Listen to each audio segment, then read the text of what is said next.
Hi,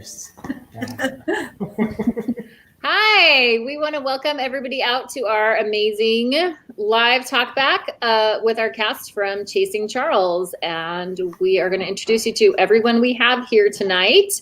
First, we have our very own Mitchell H. Smith. Hello, everyone. Hi, Mitchell. And we have our very daunting and amazingly talented playwright, JJ Buechner. Hold on. This is JJ. Hi, JJ. Hello. Tonight we have Elizabeth Sterling with us, who played Carol. Hi. And we have Anne Milliken, who played Angela. Hi, everybody. And we have Oliver Ord here. Say hello, Oliver. Hello. Okay. We are delighted to have you all here. So I was wanting to start a little bit. JJ, could you tell us kind of the process of how this play came to be? Well, I run my own theater company in Saratoga called the Local Actors Guild of Saratoga, and I wanted to do like a new play festival kind of thing. And there are a lot of play festivals in our area, but they usually do one act. And since I always try to do something different because I'm absolutely crazy, I was like, oh, let's just do 3 full lengths. So, and I said, well, I'm going to write one. I've never written one before. And so I didn't know what to write about. And then I was like, I'm going to write about my cousin Charles. And I kind of put it off. And then I got in contact with Dennis, which is the character that I play in the show. And we had a 2-hour phone conversation. And then about 5 days later, the play was finished. And then it had its premiere as part of the new play festival. And then a couple of years later, we did a full run of it for 6 performances. And that's kind of how it came to be. It kind of fell into my lap because I wrote some one acts for it, but I never really did a full length. But it was easier once I, connected with Dennis and was able to really hear about my cousin, because I knew stories about my cousin, but it was all through my aunt and uncle, who were never really admitted that he was gay or that he died of AIDS. So they were all very fluffy stories. So I finally got the full grit from Dennis about my cousin. That's how it kind of came to pass. Sorry. Sorry. We're doing this live, folks. And we do, really quickly before we move on, we do want to encourage you, if you're watching us on Facebook Live, if you're watching us on YouTube, go ahead and comment below. We can see that. We can answer your questions live. So we hope that you will ask us your questions. JJ, will you tell us what it was like to work with Dennis and to kind of develop that story and how it felt? I know he has seen the play. Yes, he did. Yeah. Can you tell? Oh, nope. Sorry. I can do it. There we go. Sorry. It was great because we became closer when we wrote the play. And then I sent him a script after we did the first one. And then I said to him, we're going to do it a full length. Would you want to come out to see the show? And he tested positive in 1990. And I think it was a year before he came to see the play. He walks everywhere, but he actually got hit by a pickup truck, and he was recovering from that. So he was walking with a cane, but he flew from, he lives in, the company is now in Pittsburgh, Pennsylvania. So he flew into Albany, and we got him a hotel room right in town. So we didn't have to, walk far. It was like right across the street from the theater, but it was great to really, and then sit down and have him sit down with the cast, because Anne, who played my aunt in the show, hosted like a get together before the night he got there. I think it was a Friday. So the cast got to sit with him and talk with him, and it was really good. And it's not a time in his life that he talks about a lot, because it was so long ago, and he kind of wanted to put that behind him. But he was really pleased that, I took the time to really discuss it with him, because he was with Charles during the last couple of years of his life, really, helping him. But yeah, it was great. It was really great to get to know him. And some, Liz and Oliver and Anne actually met him too. Mm-hmm. So I'm sure they can talk about what it was like meeting him and seeing him, in the audience when we're, portraying his life.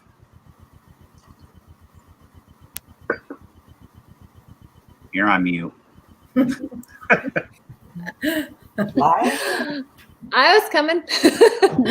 Yep. Welcome to our live production, everybody. And again, we just want to remind our viewers, we will answer any of your questions live. Go ahead and type them in the comments below this video that you're watching, and we will see them and we'd love to answer them. My next question is to all the actors. I would love to hear, I'd love to hear your experience of getting into these characters. Why don't we start with Anne? I thought you did such a great job, like playing that mother, and that's such a meaty character. So can you tell us about your experience? Well, I've had the good fortune of playing this several times. And JJ has refined the script as time has gone on.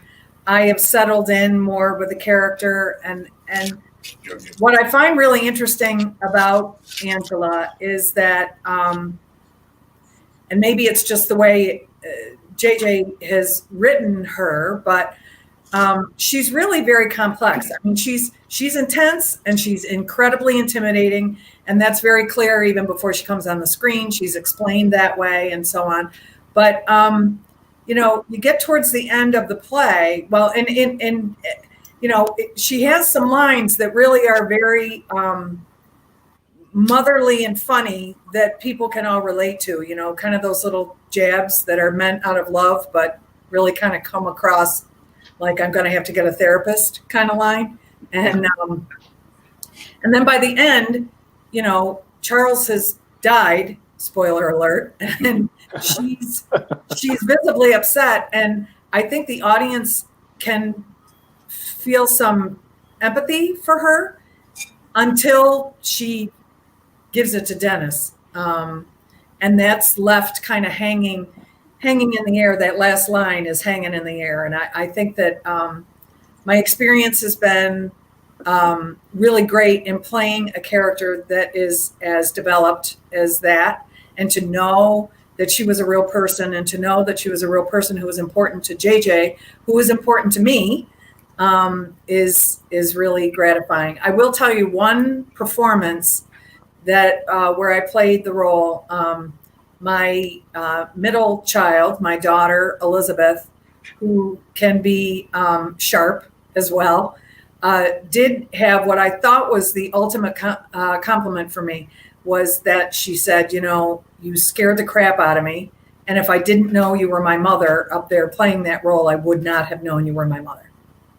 So I thought that was kind of cool. So it is a role that's really near and dear to me. And I love the opportunity to play it on stage again. It was nice to do the reading because the words are great, and it's great to see the cast, and it's great to see my ELT cohorts learn and meet people who are important to me and that I've done a lot of theater with in the past. So it's nice. The whole thing has been very nice, actually.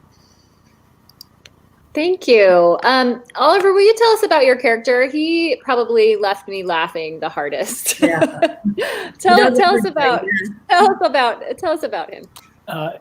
Edward's a good guy. JJ, I think when he first wrote the role or wrote the play, he wasn't involved in the first draft of it. And I think, JJ, you can correct me if I'm wrong, but you added it because it seemed you added the character because it seemed it needed a little bit more life, a little bit more humor to it, because it was kind of any show about AIDS is going to be a little bit of a downer.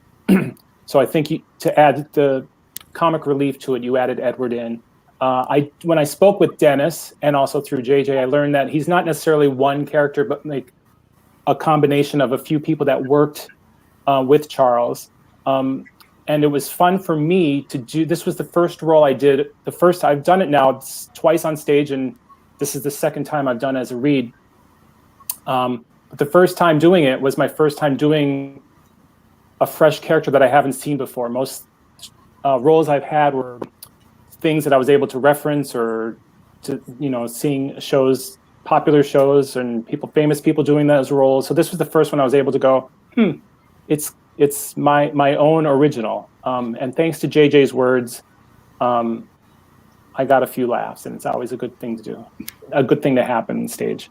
But I enjoyed it, and I enjoyed, we had relatively the same casts for the shows, but they've been different nuances and changes. And even the second time we did it, it was expanded.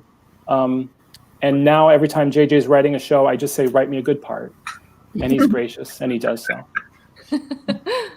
That's fantastic.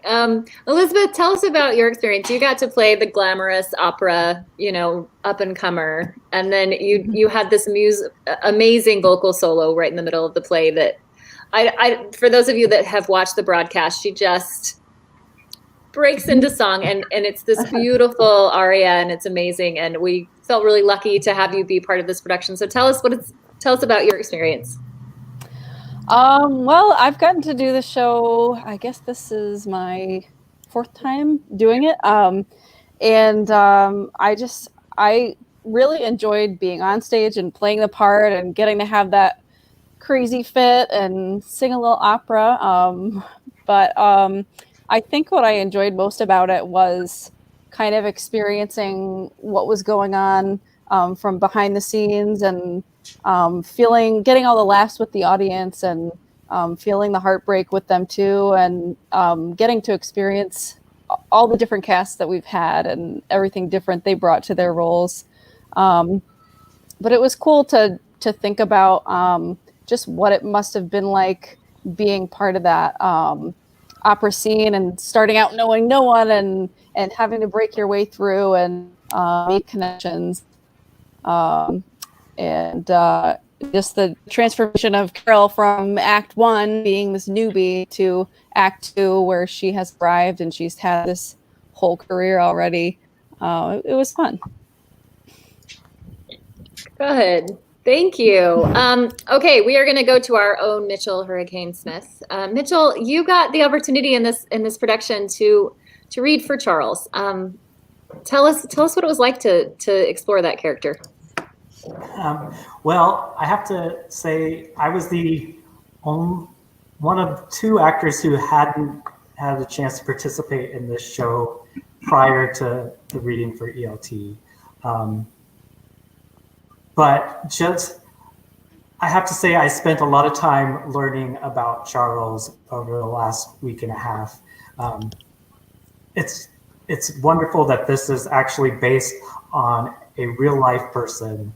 And it just makes you remember how much we lost to the AIDS pandemic in terms of creatives, from makeup designers to stage hands to actors who were either gay or in the closet, who ended up with this horrible disease in a time where, similar to what was happening here in the last 6 months, we had an administration that was just ignoring the fact that it existed and letting people die.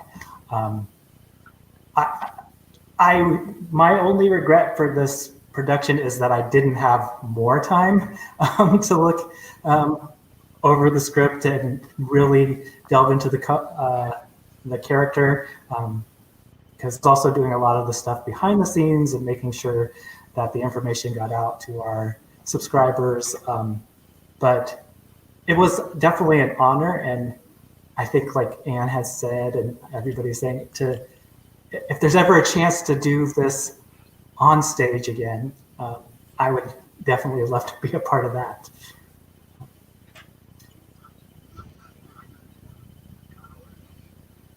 You're on mute again, Angela.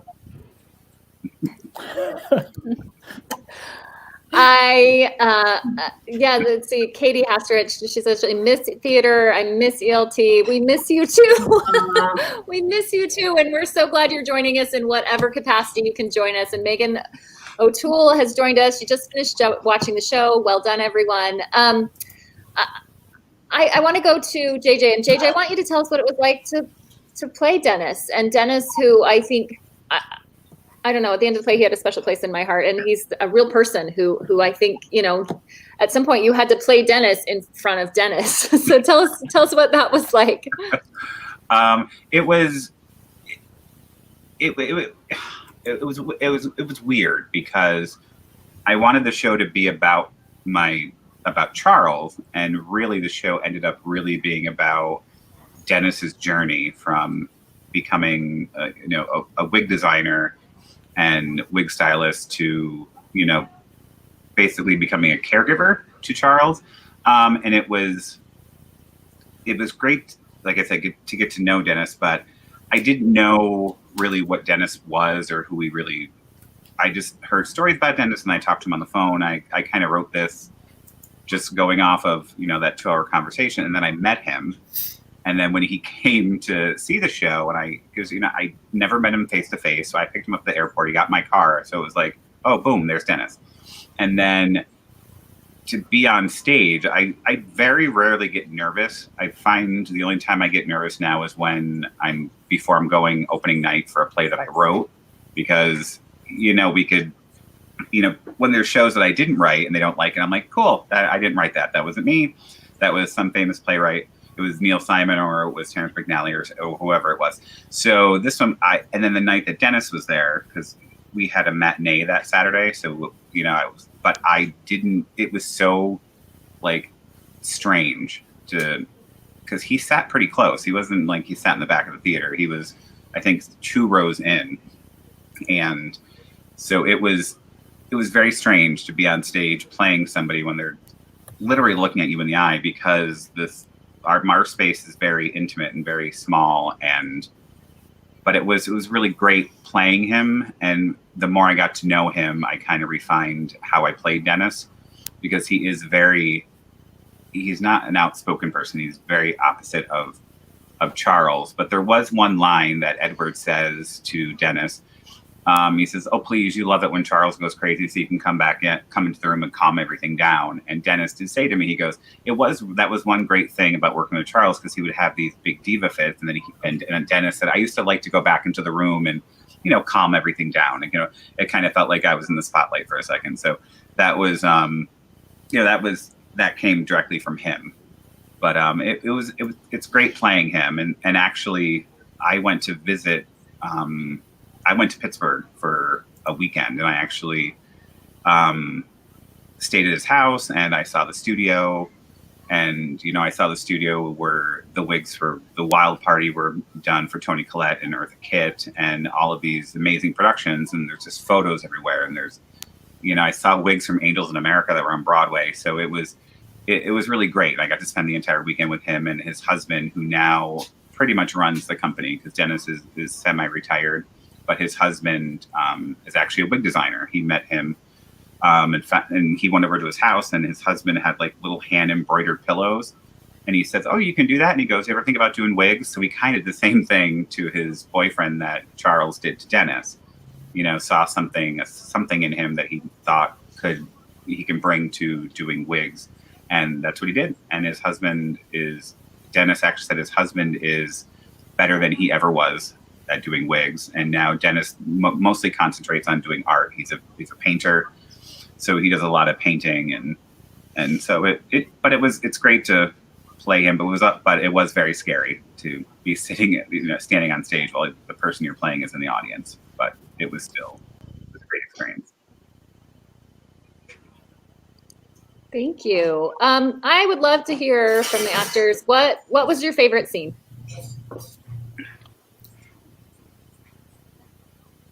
We'll start with Anne, because she's up in the corner. Anne, you go first.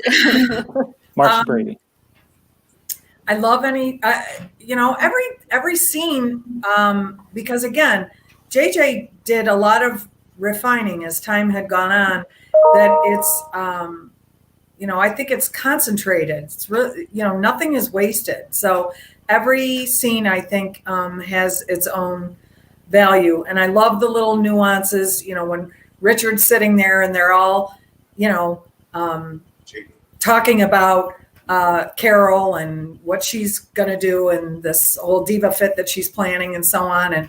And Richard is sitting there and just wants to like get up and get out. And, and it's so small, but it's so good. Whenever Edward was on, I always loved that.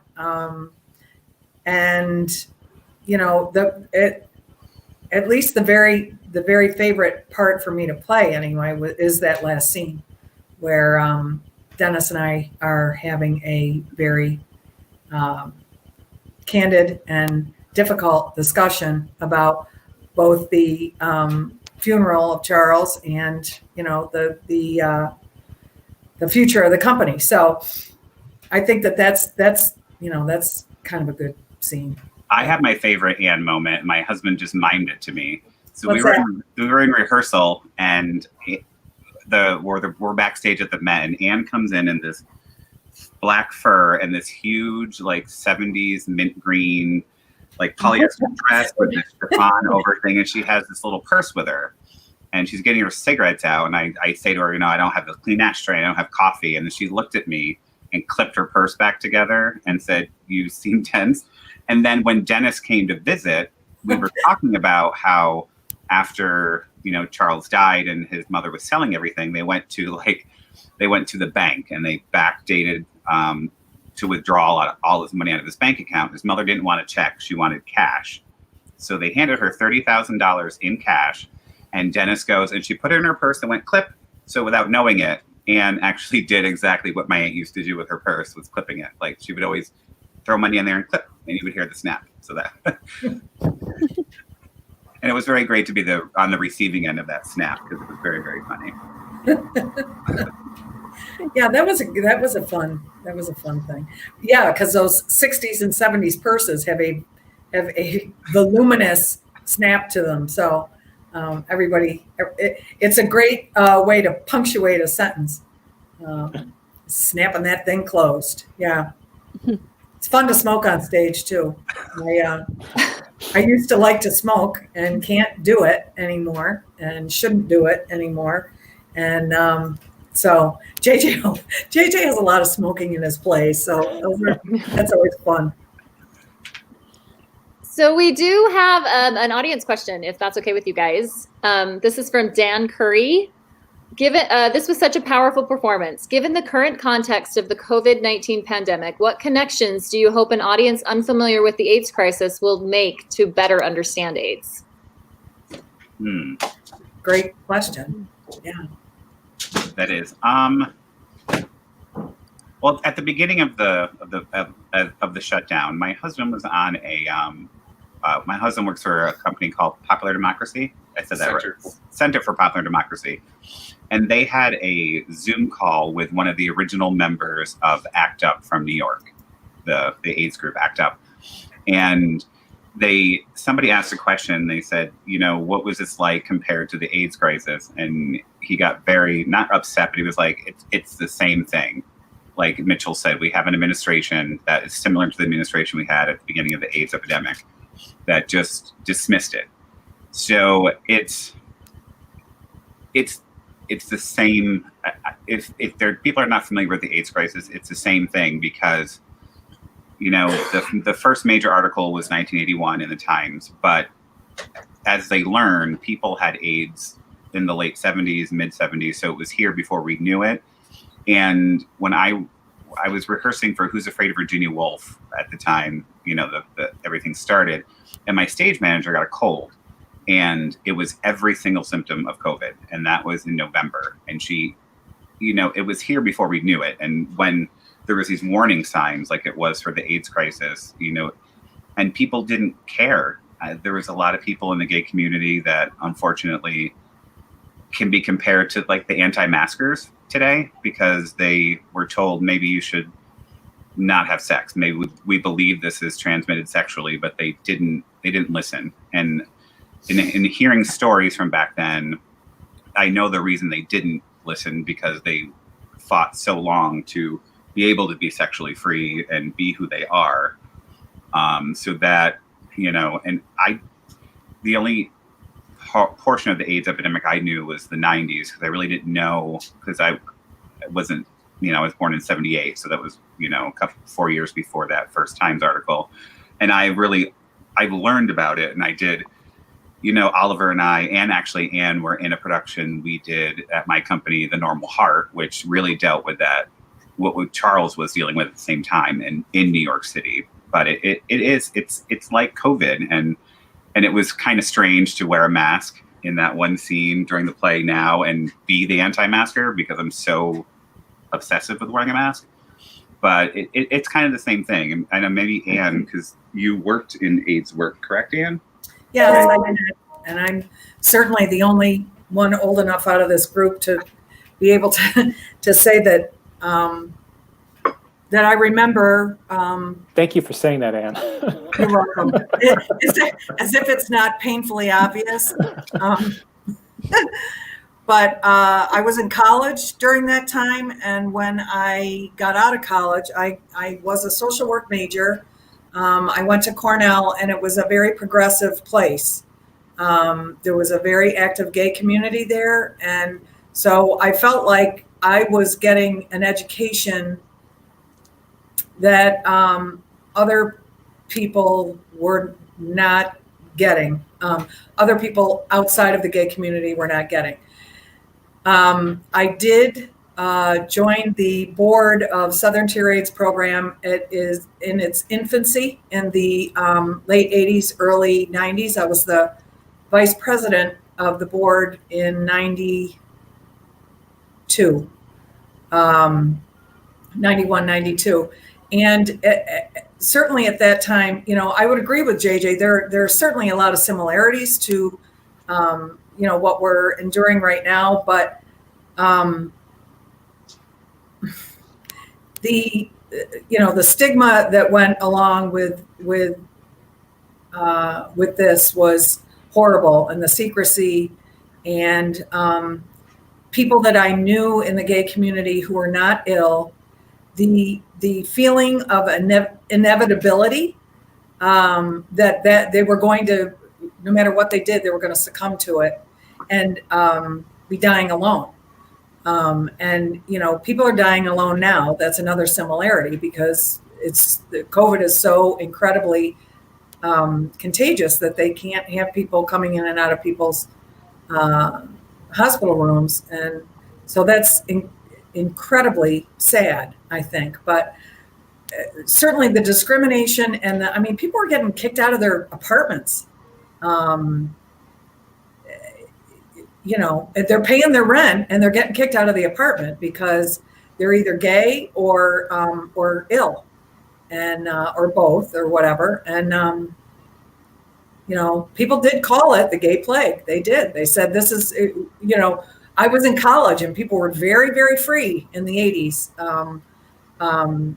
Drug use and sex and clubbing and all that stuff was big deal. And nobody in the heterosexual community at that time that I ever knew were concerned one little bit, because somehow, and I remember thinking that even just defies logic to me. It's like, how, what is in the physical makeup of a gay man that makes them, they're not creating it. So how does that work? So, and I wasn't even a science major, but I figured that out, but, so it was really a unbelievable time. And it was a death sentence. I know many people now who are living with it and living very healthily, but, it was a death sentence. It was not, and it was quick. It was, by the time you figured out you had it, you better get your affairs in order. And, people lost their families over it. And for many, that was the time that they came out because they had to.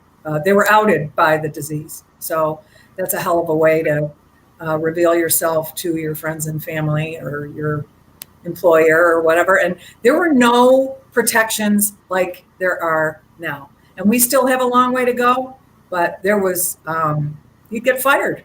You get fired from your job and no recourse. So it was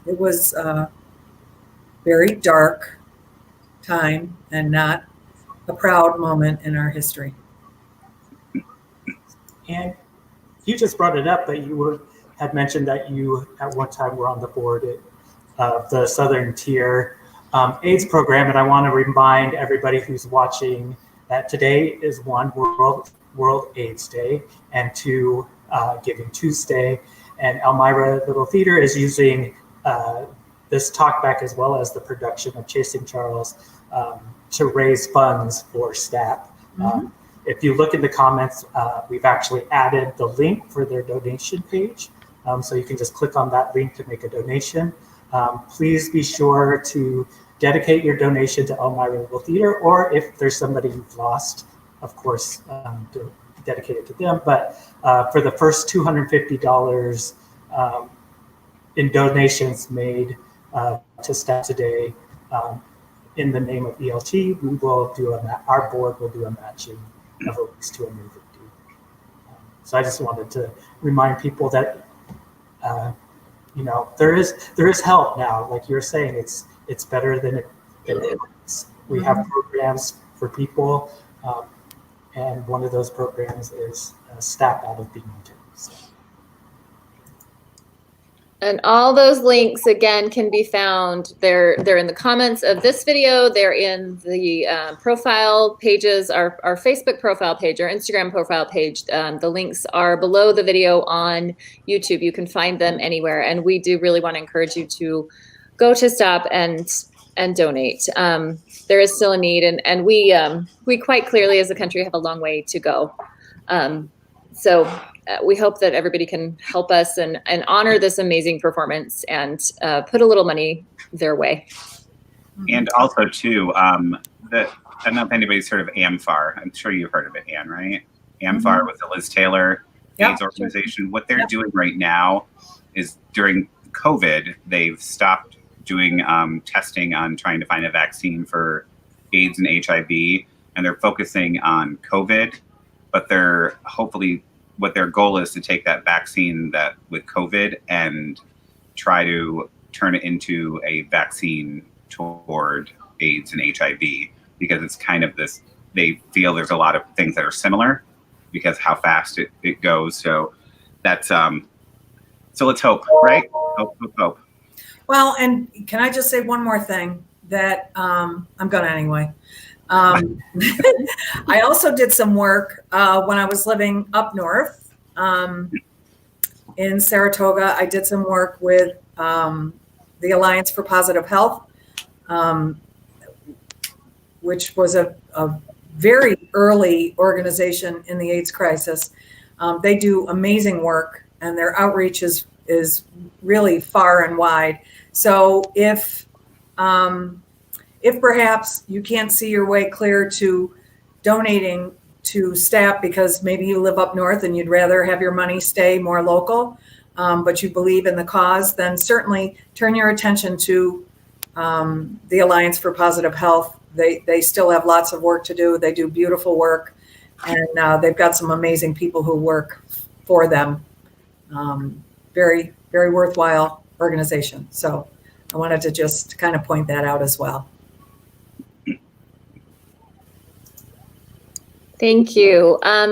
So we hope you donate to STAP or somebody else. Find some way today on World AIDS Day to honor those that we've lost and try and support those that are still fighting this disease.